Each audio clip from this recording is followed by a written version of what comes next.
Scales today, and in this particular video we're going to go for the probably the most used scale in the world, the most used chord in the world, certainly the dominant seventh scale, or Mixolydian, fifth mode of a major scale. This is quite an interesting scale. It's basically a major scale but with a flattened seventh note.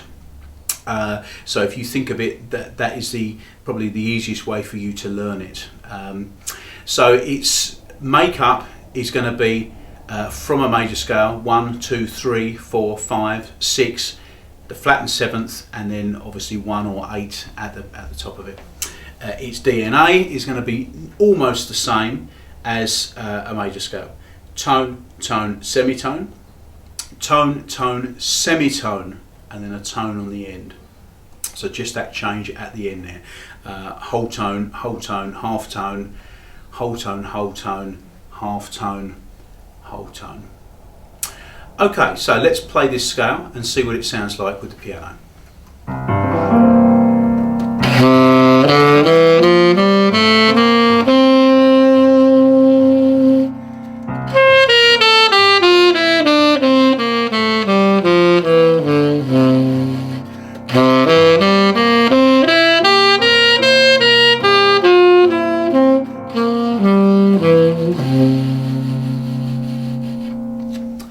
Okay, so as we mentioned before, it's probably the world's most used chord, the dominant seventh chord, and of course this scale can fit straight away over that chord, so it's going to be quite important as an improviser that you get to know what your Mixolydian or dominant seventh scales are going to be.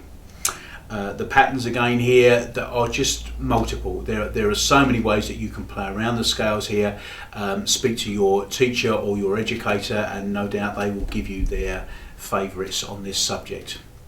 Okay, so finally as well with this, it's going to complete the set of chord scales which are going to make up something which is a slightly different subject called the 2-5-1 progression. We've looked in this series at the major scale, which is the 1.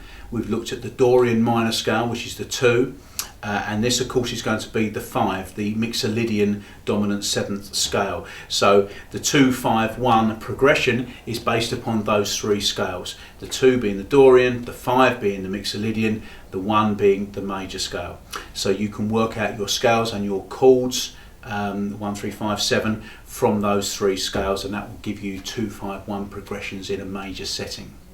So let's just have a little play around with this scale and see what we can do with it.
There you go, that gives you the Mixolydian dominant seventh scale.